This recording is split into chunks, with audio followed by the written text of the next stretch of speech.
जो आत्मा को आत्म रूप में और आत्मा से इतर, आत्मा को आत्म रूप में, आत्मा से इतर पर को पर रूप में जानते हैं। आप में और सिद्ध भगवान में इतना ही अंतर है। क्या अंतर है? आप आत्मा को जानते नहीं, आत्मा की तरफ आपका भान नहीं, और जो पर है उसको अपना मान के बैठे हुए हैं। ये आपका मिथ्यात्व है, ये आपका अज्ञान है, ये आपके संसार का मूल कारण है। जिस दिन आपकी ये योग्यता तैयार हो जाएगी कि आत्मा को आत्मा के रूप में जानते हो, आत्मा के रूप में मानते हो, आत्मा में रमण करने लग जाओगे और पर को पर मानने लग जाओगे। पर का साधन रूप में उपयोग लेने के लिए मना नहीं किया, लेकिन जब पर को स्व का मान लेते हो, पर को स्व का मान लेते हो, उसके ऊपर अपना अस्तित्व जताते हो और उसके साथ अटैचमेंट पैदा कर लेते हो, फिर संसार आपका खड़ा हो जाता है। क्या खड़ा हो जाता है? और संसार को खत्म करने का बहुत सरल तरीका है। सदगुरु की कृपा से आत्मा का बोध पालो, आत्मा को आत्मा मान लो, फिर आत्मा को जान लो। क्या कर लो? जानोगे कैसे? ध्यान के द्वारा, अनुभव के द्वारा। और फिर आत्मा में रमण करो 24 घंटे, क्योंकि आत्मा आपको छोड़ के कभी जाती नहीं। जब तक आपका जीवन है, आत्मा आपके साथ, हर योनि में आपके साथ थी। शरीर बदलते गए, आत्मा नहीं बदली। क्या बदले? कभी नरक का शरीर, कभी तिरंज का, कभी देव का, कभी मनुष्य का शरीर बदले, पर आत्मा वही अनादिकाल से आत्मा आपके साथ है। सिद्धालय में भी यही आत्मा आपके साथ रहेगी। सिद्धालय में भी यही, सिर्फ आत्मबोध पा करके आत्मा में रमण करो। और जब आत्मा में रमण करोगे तो अभी जो मुनि जी आपको बता रहे थे कि आप संपन्न हो, सुखी हो, परिपूर्ण हो, आप जो हो वो हो जाओ, यानी आप आत्मा हो, आप आत्मा में स्थित हो जाओ, फिर आपको बाहर से कुछ चाहिए नहीं। जिस व्यक्ति को अपने घर का पता नहीं है, संपत्ति का पता नहीं है, वो बाहर से विपत्ति मोल लेता है। आपने सबने विपत्ति मोल ले रखी है। क्या विपत्ति मोल ले रखी है? किसी और को अपना मान लिया। अब पहले तो अपनी चिंता है ना, फिर अब उस पर की चिंता। शादी करने के लिए क्या होता है? एक बंदा हमें मिला, मुंबई में रहता था, बरसों तक अकेला रहा, तो शादी कर लेनी चाहिए। रोज ये लौज की रोटियां खा खा के परेशान हो गया, कम से कम गर्म रोटी खाने को तो मिलेगी, ऐसा सोच करके उसने कर ली। अब शादी कर ली तो देवी आई, वो उससे सवाई आई, है ना। तो अब उसकी और उसकी बनती नहीं। अब गर्म खाना तो कहाँ हुआ, उसका घर में रहना हराम हो गया। और आखिर स्थिति ऐसी आई, 5-7 साल के बाद उसको छोड़ करके वापस अलग होना पड़ा। तो पहले तो खाली अकेले का टेंशन था, थोड़े से सुख के लिए उसने पूरा संसार किया, और फिर प्रार्थना करने का लगा कि इससे मैं वापस बाहर कैसे निकल जाऊं। तुमने भी यही किया। पहले अकेले थे, अकेले होने के बाद माँ बाप से प्रार्थना की कि मेरा संसार बसा दो, उन्होंने संसार बसा दिया। फिर दुकान मकान बना ली, बच्चे बना लिए, प्रार्थना करे भगवान इनसे मुक्त कराओ। अब इनसे यही कर रहे ना। क्या किया तुमने? हाँ, वहाँ के काम धंधा सीखा, गांव में सुखी थे, आनंद में थे, मस्ती थे, पूरी सरपंचाई करते थे। वहाँ जाकर के क्या किया? पहले काम सीखो, फिर काम अपना बनाओ, फिर अब छोटी दुकान, फिर बड़ी दुकान, फिर अब जो उस समय पापा का स्टेटस था वो अपना स्टेटस बनाने के लिए अब लगे हुए हैं कि हम हमारा व्यवसाय कैसे पाया। क्या अपने लिए क्या पाया? पूरी जिंदगी का जब प्रतिक्रमण करोगे तो देखोगे कुछ भी नहीं आया। खिलौनों के रूप में खेलते रहे और सब पर टेंशन अपने ऊपर लिया। अब ध्यान में मन नहीं लगता, सामायिक नहीं लगता, क्योंकि वो सब पर की चीजें दिमाग में घूमती रहती है। और जब साधना में चले जाओगे, सिद्धों के मार्ग पे चले जाओगे, तो सिर्फ इतना सा ज्ञान पाना है। स्व को जानो, स्व में स्थित हो जाओ, पर को पर मानो। पर अनादिकाल से चल रहा है, चलता रहेगा, तुम्हें चिंता करने की जरूरत नहीं है। व्यवस्थित शक्ति के अधीन हर जीव अपना उदय कर्म लेकर के आया है, और उस उदय कर्म के अधीन पर का अपना अपना सारा संसार सिस्टमेटिक बना हुआ है। चाहे वो आपकी पत्नी है, चाहे वो आपके बच्चे हैं, चाहे वो आपके पापा हैं, चाहे वो आपके मम्मी हैं, सबके अपने अपने कर्म का स्टोर है। तुम्हारा कोई एक कर्म है, उस संयोग से तुम साथ में हो। जिस दिन वो कर्म पूरा हो जाएगा, वो अपने रास्ते, तुम अपने रास्ते। कोई किसी के बारे में सोचेगा भी तो आप अपने स्व का चिंतन, स्व का मनन। तो हमने लोगस की स्तुति के अंतर्गत देखा था कि लोगस की आराधना किस प्रकार करें, सिद्धों की आराधना किस प्रकार करें। 14 तीर्थंकरों के बारे में हमने क्रमशः देखा। लोगस उज्जोई गरी धम्म तीर्थ यरे जिने, जिन्होंने ज्ञान का प्रकाश किया, आत्मज्ञान का प्रकाश किया। धम्म तीर्थ यरे जिने, जिनेश्वर भगवान। अरिहंते, अरिहंत परमात्मा जो सशरीर थे तब वो अरिहंत थे। कित तेईसम मैं उनका कीर्तन करता हूँ, भक्ति करता हूँ। 24 पी के लिए 24 तीर्थंकर भगवान जो यहाँ हुए हैं। उसब मजियम च वंदे, हे ऋषभदेव भगवान, हे ऋषभदेव भगवान, आपने इस धर्म की आदि की, आधार बने। नहीं तो यहाँ पर आदि मानव के रूप में लोग जी रहे थे। आपने 80 कृषि की शिक्षा दी, आधार बने। और आपने सर्वप्रथम यहाँ पे वितराग मार्ग खोला, हमारी सहिष्णुता बढ़ाई। आपके चरणों में नमन। अजितनाथ भगवान, आपने काम को जीता, 5 इंद्रियों को वश में किया, और हाथी को जैसे अंकुश से वश में किया जाता है, आपने हमारे इस मन रूपी हाथी को वश में करने की कला सिखाई। संभवम अभिनंदनम च, हे संभवनाथ, आपने सकारात्मक सोच दी। जो भी मैं धारणा करता हूँ वो निश्चित रूप से पूरी होती है। तो मेरी धारणा है कि मैं इस जीवन में अपनी अनंत शक्ति को जागृत करके सिद्ध अवस्था को प्राप्त करूं। सिद्धा सिद्धिम मम। और उनका प्रतीक घोड़ा है, वो शक्ति का प्रतीक है। तो मेरे भीतर में भी जो अनंत शक्ति हो वो मेरी जागृत हो। और उसब मजियम च वंदे संभव मभिनंदनम, अभिनंदन नाथ भगवान, जो मेरे मन रूपी बंदर है उसको मैंने नंदन यानी आनंद चाहिए। मन को क्या चाहिए? 24 घंटे आनंद चाहिए। और अभिनंदन नाथ, नंदन यानी आनंद, अभिनंदन विशेष रूप से आनंद से जो भरे पड़े हैं, ऐसे अभिनंदन नाथ भगवान मैं आपकी शरण में आया हूँ और मुझे 24 घंटे आनंद चाहिए। आपकी भक्ति करता हुआ, आराधना करता हुआ, साधना करता हुआ। और ये आत्मा का केंद्र है अभिनंदन नाथ भगवान। चक्रों के हिसाब से जाते हैं तो मूल आधार स्वादिष्ठान, फिर मणिपुर चक्र संभवनाथ भगवान का है, और जिसके अधिष्ठायक सूर्य नारायण है ना। हर एक चक्र के एक देव हैं, जैसे मैंने कहा गणपति है, काली है, तो यहाँ सूर्य है, दृष्टि के देवता सूर्य है। शब्द वर्ण गंध रस स्पर्श 5 जो विषय हैं, एक एक के एक एक देव हैं।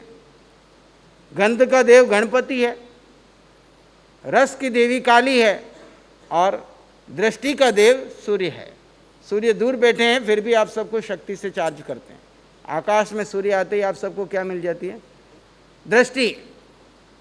अभिनंदन सुमहिंच, सुमतिनाथ भगवान, हे सुमतिनाथ भगवान, ऐसी मति दो जिससे मैं भेद विज्ञान के द्वारा आत्मा के दर्शन कर पाऊँ। भेद विज्ञान के द्वारा आत्मा के दर्शन, किस में दर्शन करूं? आत्मा के अंदर भी और पर में भी। स्व पर, दूसरे जितने भी लिविंग बीइंग मेरे सामने आ रहे हैं उसमें अभी मैं पुद्गलों के दर्शन करता हूं, वहां मैं आत्मा के दर्शन कर रहा हूं। सुमहिंच पौमोपम, पद्म प्रभु जी, कमल की तरह निर्लिप्त रहूं। कमल की तरह इस दुनिया में जब तक हूं निर्लिप्त रहूं और आज्ञा चक्र पर ध्यान करते हुए मैं मुक्त। और उसके बाद आया पौमोपम सुपासम, सुपार्श्वनाथ भगवान, अपने बाहुबल से, अपने पुरुषार्थ से मैं अपने सहस्रार चक्र तक पहुंचूं और इस संसार के सारे झंझटों से ऊपर अपने स्वरूप में बैठूं। जीणम, उसके बाद चंद्रपम वंदे, हे चंद्र प्रभु भगवान। पुनः नीचे से ऊपर की यात्रा, चंद्र प्रभु भगवान कि मुझे वो सौम्यता दो। मैं सौम्यता, शीतलता चंद्र की है, सूर्य का तेज और चंद्र की सौम्यता। तो मेरे भीतर में वो सौम्यता, शांति आ जाए। सम्यक्त की प्राप्ति होने के बाद आपके भीतर में सौम्यता आ जाती है। जब तक मिथ्यात्व में थे तब तक बहुत उछल कूद कर रहे थे। जैसे ही आप सम्यक्त में आते हैं आपके जीवन में सौम्यता की प्रारंभ हो जाती है, शीतलता प्रारंभ हो जाती है, कषाय उपशांत होने लग जाते हैं, क्षीण होने लग जाते हैं। क्योंकि जैसे ही अनंतानुबंधी क्रोध मान माया लोभ जाता है तभी आपको सम्यक की प्राप्ति होती है, और जब सम्यक की प्राप्ति होती है तो आपके जीवन में शांति की शुरुआत हो जाती है। और चंद्र की जैसे कला बढ़ती है वैसे मैं आत्मा की ओर बढ़ते बढ़ते सिद्ध अवस्था की ओर पूर्णता को प्राप्त हूँ। चंदेशु निम्न लहरा, प्रभु आपके जैसा निर्मल हो जाऊँ, है ना। चंदपम वंदे सुविहिम च, सुविधिनाथ, उत्तम विधि जो आपने दी है मुझे आत्मा से परमात्मा बनने की, उस विधि से मैं इस संसार में रहूं पर एक भी कर्म मेरे को स्पर्श न करे, नवीन कर्म न लगे, पुराने कर्म क्षय करता जाऊं। जब सम्यक की प्राप्ति होती है तो जो हाथ आपका ऐसा है इसके ऊपर तो बाल उगते रहेंगे, कितनी आप सफाई करो, लेकिन जैसे ही कोई आए आपके हाथ को ऐसा कर दे, क्या कर दे, ऐसे से, तो हाथ के ऊपर तो बाल उगने वाले नहीं, पुरानी गंदगी वो क्या हो जाएगी। सम्यक का काम ऐसा ही है, गुरु आपको खाली इधर से इधर मोड़ देता है, दृष्टि को बदल देता है। जो दृष्टि संसार की तरफ जा रही थी अब दृष्टि मोक्ष की ओर हो जाती है। अब नया कर्म एक भी बंधेगा नहीं, एक बार संकेत का स्पर्श हो जाए उसके बाद नवीन कर्म का बंधन रुक जाता है, फिर कर्म क्षय करने की धारा शुरू हो जाएगी। अब क्षय की धारा अधिक है, मामूली कर्म आएंगे उसी समय क्षय हो जाएंगे, स्टोर में नहीं पड़ेगा। इसलिए संकेत का बहुत बड़ा महत्व है। तो उत्तम विधि के द्वारा मैं अब नवीन कर्मों का तो बंधन नहीं होने दूंगा, पुराने जितने मैंने इकट्ठे किए उनका क्या करता जाऊंगा, क्षय करता जाऊंगा। शील सिजंस, शीतलनाथ भगवान जिनका प्रतीक है श्रीवत्स का मैं ध्यान करते हुए अपने कषाय को शांत शीतल करता जाऊंगा। शीतल करते करते करते अपने लक्ष्य की ओर आगे बढ़। सिजंस श्रेयांसनाथ भगवान, मैं एकत्व भावना का चिंतन करते हुए अपने श्रेय लक्ष्य की ओर आगे बढ़। आज तक क्या चिंतन था, सब मेरा साथ दे, संबंधी मेरा साथ दे, समाज मेरे साथ दे। अब मैं सबके बीच में अकेला हूँ, कोई मेरा नहीं है, मैं अकेला था, अकेला हूँ और अकेला ही। कौन अकेला, शरीर नहीं, कौन अकेला, आत्मा अकेला था, अकेला है और अकेला ही अनादिकाल की यात्रा अकेला कर रहा है और सिद्धालय तक अकेला ही जाएगा, कोई तुम्हारा साथी नहीं बनता। ये सब शरीर के साथी है, जब तक उनको शरीर से सुख मिलता है तो आपका साथ, नहीं तो आपको उसी समय बाहर। प्रयोग करके देख लो, घर में 1 महीने निठल्ले होकर बैठ जाओ, ना दुकान जाओ ना घर जाओ, देखो घर वाली आपके साथ क्या करती है, परिवार आपके साथ क्या करता है, संसार के लोग आपके साथ क्या करते हैं। आप खाली एक ड्रामा करना बस 1 महीने के लिए, बिल्कुल पागल की तरह घर में रहो, फिर आपको पता चलेगा कौन मेरा है और कौन मेरा। फिर अगर बोध हो जाए तो हमारे साथ चल पड़ना, नहीं तो वहीं फंसे रहना, है ना। क्योंकि वहां रुके हुए किसके लिए हो, उन संबंधियों के लिए रुके हुए ना, कि मैं चला जाऊंगा तो इनका क्या होगा, मैं चला जाऊंगा तो।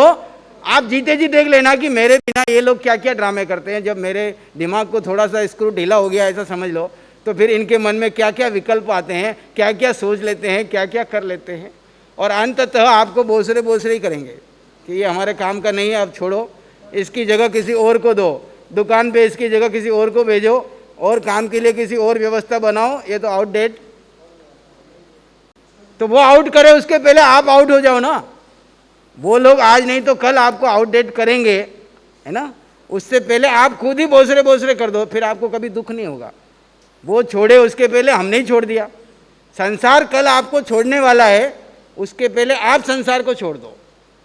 संसार कल आपको छोड़ने वाला है निश्चित, उसके पहले आप उसको छोड़ दो तो आप त्यागी कहलाओगे, नहीं तो आप भोगी कहलाओगे। जिसने पहले छोड़ दिया वो त्यागी कहलाया, और जो साथ तक चिपकता रहा वो भोगी बना, और अंततः चक्रवर्ती भी था तो 7वीं नरक का मेहमान बना, और चक्रवर्ती था और उसने त्याग कर दिया तो मोक्ष का प्रत्यक्ष इसी 24 के, है ना। 12 में से 10 मोक्ष गए और 2 भोगते गए। अब तुम देखो अपनी गति कहाँ की बनानी है, ऊंची बनानी है, अधोगति बनानी है, आपके हाथ में है। तो श्रेयांसनाथ भगवान की ध्यान करते हुए अपने श्रेय एकमात्र अपने लक्ष्य सिद्धालय को याद करो, मुक्ति को याद रखो और एकत्व भावना का चिंतन करते रहो। उसके पश्चात है वासुपूज्यम च विमलम अनंतम च। वासुपूज्य भगवान जो कि मस्त रहने के लिए कह रहे हैं, अपनी आत्मा में वास करो और भगवान की तरह तुम्हारी पूजा होगी। एकमात्र भारत एक ऐसा देश है जहाँ पर आत्मा में वास करने वालों की पूजा होती है। फॉरेन में चले जाओगे, काम नहीं करोगे तो आपको भगा देंगे, है ना, यहाँ पे तुम्हारा काम नहीं है। यहाँ एक ऐसा स्थान है जहाँ पर आत्मा की साधना करने वाले लोगों को भगवान की तरफ पूजा जाता है। तो आप आत्मा में वास करो, घर में भी भगवान की तरफ पूजे जाओगे, घर में भी भगवान की तरफ पूजे जाओगे। नहीं तो बार बार रोका टोकी करते हुए वो कहेंगे बुढ़ा यहाँ से कब जाए, है ना। लेकिन आत्मा में वास करोगे, आप किसी को रोक टोक नहीं करोगे, मस्त रहोगे, तो वो भगवान की तरह इंतजार करेंगे कब घर में आए और हम उनसे कुछ ज्ञान लें, कुछ ध्यान लें, कुछ चिंतन की बात करें। उनके पास बैठने से ही अच्छा लगता है, ऐसा कहेंगे, है ना। साधुओं के पास आप क्यों आते हो, वो कोई आपको कुछ देते हैं? लेकिन वो कहते खाली आपके पास कुछ बात ना भी करो, हम तो खाली आपके पास बैठते हैं, उसमें ही तृप्त हो जाते हैं। तो आप भी ऐसी क्वालिटी पैदा करो, फिर पूजे जाओगे सब तरफ। वासु पूज्य भगवान जब गर्भ में आए थे तभी से सब देवी देवता उनकी पूजा करने के लिए आने लग गए, तो उनका नाम ही वासु पूज्य रख दिया, मान है। विमलम अनंतम च जिणम, हे विमलनाथ भगवान, मेरा सारा कर्म मल क्षय हो जाए, मोह कर्म का जो मल है वो क्षय हो जाए, मैं आपकी तरह निर्मल हो जाऊं, 13वें गुण स्थान को स्पर्श कर लूं। अनंतम च, अनंत ज्ञान, अनंत दर्शन, अनंत सुख, अनंत शक्ति की जो अनंत की यात्रा है उसको मैं पूर्ण रूप से प्राप्त कर लूँ। विमलम अनंतम च जीणम, यहाँ तक हमने कल किया था, अब आगे बढ़ते हैं। धम्मम संतिम च वंदामि, हे धर्मनाथ भगवान, जीणम में पुनः पूरे लोक की याद करो। जहाँ जहाँ जीणम आता है वहाँ से पूरे लोक की यात्रा करो, ऊपर से नीचे, नीचे से ऊपर तक। आत्मा का प्रवाह, आत्मप्रदेश पूरे इस शरीर में फैले हुए हैं। एक एक आत्मप्रदेश को जाके अवलोकन करो और पुनः मूल आधार चक्र पे आ जाओ। मूल आधार चक्र पे आके धर्मनाथ भगवान का ध्यान करो। धम्मम संतिम च वंदामि, धर्मनाथ भगवान कैसे हैं? जब धर्म आता है तो अधर्म का नाश होता है अपने आप ही। धर्म आया तो अधर्म वहाँ टिकी, और धर्म के हाथ में वज्र दे दिया। क्या दे दिया? जब वज्र से मैं अधर्म का नाश करूं और वज्र की तरह मजबूत होकर के धर्म की आराधना करूं। इस धर्म के मार्ग कायरों का मार्ग नहीं है, ये वीरों का मार्ग है। किसका मार्ग है? ये वीरों का मार्ग है। यहाँ वज्र के समान मजबूत दृढ़ संकल्प वाले लोगों का काम है, कायर लोग नहीं है। क्योंकि संसार में फेल हो गए तो साधु बन जाओ, ये कायरों का काम नहीं है। संसार के फेल लोग यहाँ पे पास नहीं होते। यहाँ तो वो जो कम में सुरा सो धम में सुरा, जो कर्म में भी सूर था वो अब धर्म में भी शूर है। वज्र के समान मजबूत, चाहे कितने उपसर्ग आए, परिचय आए, अनुकूल परिस्थिति आए, प्रतिकूल परिस्थिति आए, मैं धर्म से कभी डिगूंगा। धर्मनाथ भगवान से क्या प्रार्थना करनी है? हे प्रभु ऐसी शक्ति दो, अब मैं आपकी शरण में आ गया हूं, धर्म की शरण में आ गया हूं। अब पूरी दृढ़ता के साथ धर्म का आराधना कर सकूं, पालन कर सकूं, अधर्म मेरे पास टिक न पाए, मैं धर्म में ही आगे बढ़ूं। बहुत सारे आकर्षण आते धर्म में आने के बाद, और बड़े बड़े उस आकर्षणों में अटक जाते हैं। कौन से आकर्षण आते हैं? कौन सी बीमारी लगती है साधु बनने के बाद?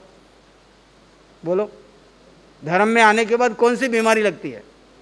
मान पूजा, मान पूजा, प्रतिस्पर्धा। मैं बड़ा साधु बन जाऊं, मेरे जैसा कोई नहीं, मेरे पास बहुत भीड़ आ जाए, मेरे पास बहुत लोग आए, मैं जहाँ जाऊं मेरी जय जयकार हो। ये बीमारी है ना। ये बीमारी जिसको लग गई लोकेशना की, साधना तो हो जाती गौण और इसमें लग जाता है। ये सब अधर्म के काम है। धर्म है आत्मा में स्थित होकर के वितराग मार्ग में आगे बढ़ूं। हाँ, शासन को जो जरूरी होगा हमारा उपयोग कर लेगा। शासन के पास बहुत बड़ी शक्ति है। हम धर्म की प्रभावना नहीं करते, धर्म हमारी प्रभावना करता है। क्या करता है? धर्म हमारी प्रभावना करता है। अगर मेरा पुण्य का उदय है तो धर्म मेरा उपयोग करेगा और शासन की प्रभावना करा लेगा। जैसे ही पुण्य क्षीण हो जाएगा और मैं कर्ता बन गया तो ऐसी कोठरी में डालेगा कि कोई साता पूछने वाला भी नहीं मिलेगा। अगर मैं कर्ता नहीं रहा, शरण में रहा, तो मेरी इतनी सेवा कराएगा कि अंतिम समाधि मरण देकर के ऊंचा तक पहुंचा देगा। एक आध भव का खेल रह जाएगा ये आप धर्म की शरण में आने पर। फिर बीच में बीमारी है पूजा की, सत्कार की, है ना, इसलिए इसको परिचय बता दिया। और ये ऐसा आकर्षण है कि बड़े बड़े इसमें फंस जाते हैं, बड़े बड़े इसमें फंस जाते हैं। इसमें बचना, इसलिए धर्म के हाथ में वज्र दिया है कि वो वज्र के समान मजबूत दंड है। अगर ये घुसने लगे तो उसको उस दंड से वहीं पे उसका सिर फोड़ दो, वो आगे ना आए। किसका सिर फोड़ना? अधर्म का। वो पूजा के नाम के अहंकार का, हमारे अंदर जो घुस रहा है अहंकार कि मैं भी कुछ हूं।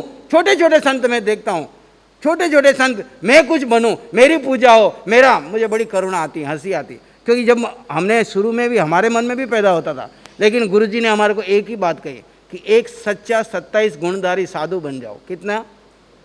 इसके ऊपर कुछ नहीं है, ये पदवियां आदमियां कुछ नहीं है, कोई टाइटल नहीं लगाना, कुछ नहीं लगाना। हम जब शुरू में नए नए साधु बने थे तो दूसरे साधुओं की, छोटे छोटे साधुओं के आगे टाइटल लग लग के आते थे। हम पढ़ते थे तो जब कभी भगवान से चर्चा करते, भगवान कहते कुछ नहीं पढ़ा, ये टाइटल तो कोई भी दे देगा, तुम सच्चे मुनि बन जाओ, बाकी सब टाइटल अपने आप लगते चले जाएंगे, टाइटल की चिंता। आज छोटा सा 2 साल का साधु तो उसके आगे एक विशेषण और नहीं लगे ना तो उसे लगता है कि मैं कुछ हुई नहीं हूँ। मुनिपने की उनको वैल्यू ही मालूम नहीं कि मुनिपना कितना बड़ा है और मुनिपना जीने में कितना पसीना आता है, कितनी ताकत लगती है। मुनिपना सामान्य चीज़ नहीं है, बहुत उच्च अवस्था है मुनिपना। आगे अभी आएगा मुनि सुब्रत स्वामी में मैं आपको समझाऊंगा कि 27 गुणधारी मुनि कैसा होता है। तो हम धर्मनाथ की शरण में आए, धम्मम संतिम च वंदामि, हे शांतिनाथ भगवान। शांतिनाथ भगवान कैसे? शांति, चाहे कुछ भी हो, मेरे जीवन में शांति। आज सारी दुनिया शांति कहाँ ढूंढ रही है? बाहर ढूंढ रही है। शांतिनाथ भगवान कह रहे हैं अपने अंदर में खोज करो, तुम्हारे अंदर में ही वो शांति है। और जब शांति में रहोगे तो कैसे होगे? मृग के समान सरल। कैसे होगे? मृग के समान सरल, ऋजु। और अज्ञान यह है कि हम मृग के समान भटक रहे हैं, बाहर ढूंढ रहे हैं। मृग ढूंढ रहे हैं ना, कस्तूरी कुंडल बसे मृग ढूंढे जग में, ऐसे हम भी बाहर शांति ढूंढ रहे हैं।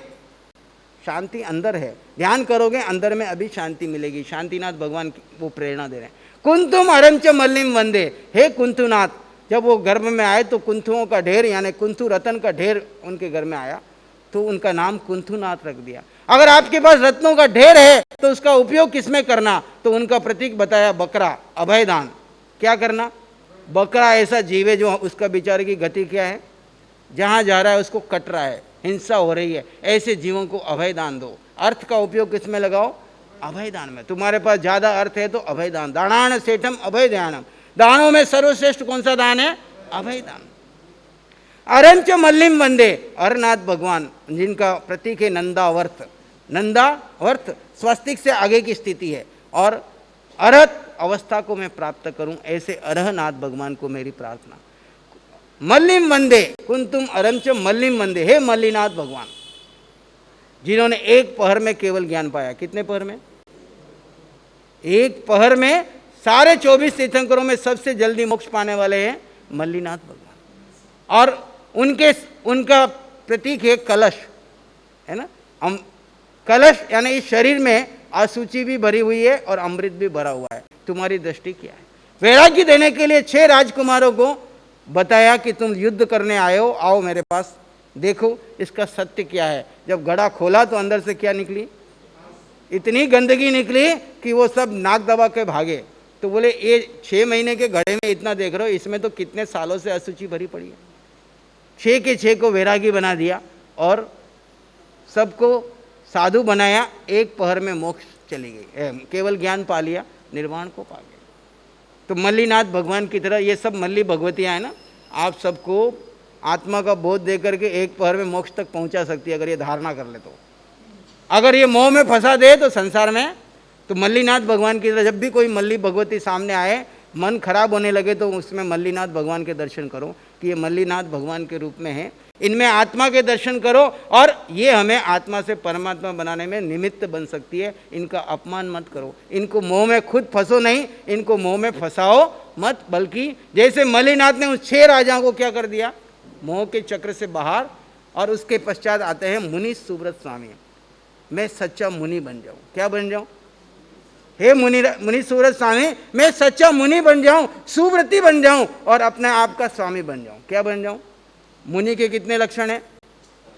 27 गुण है। प्रतिक्रमण में पढ़ते हो ना, 27 गुण। 5 महाव्रत पाले, 5 इंद्रियों को जीते, 4 कषाय टाले, भाव सच्चे, भावों में सत्य, करण सच्चे, करण में सत्य, भाव सच्चे, करण सच्चे, जोग सच्चे, मन वचन काया का प्रयोग केवल सत्य के लिए। क्षमावंत, कैसी भी घटना घटे क्षमा में रहे। वैराग्यवंत, 24 घंटे वैराग्य रहे। क्षमावंत, वैराग्यवंत, मन समाहरणीय, मन में सब असमाधि के कारण है उन सबको हटा दिया। वही समादरणीय, नान संपन्निया, काय समादरणीय, फिर नान संपन्न, ज्ञान से संपन्न, दर्शन से संपन्न, चरित्र संपन्न, नान संपन्न दर्शन, वेदनीय कैसे भी भयंकर वेदना आए और समाधि में न जाए, मरणांतिक उपसर्ग आ जाए फिर भी समाधि का भाव बना रहे, ऐसा 27 गुणधारी में मुनि बन जाऊं। और नमी जीणम च, नमीनाथ भगवान जिनको देख करके सारे राजा झुक गए उनके आगे, जब मैं आपकी आराधना करूं तो प्रभु मेरे भीतर में भी ऐसा विनय आए। आचार्य भगवान को देख रहे हो आप, कैसा उनके भीतर में विनय है।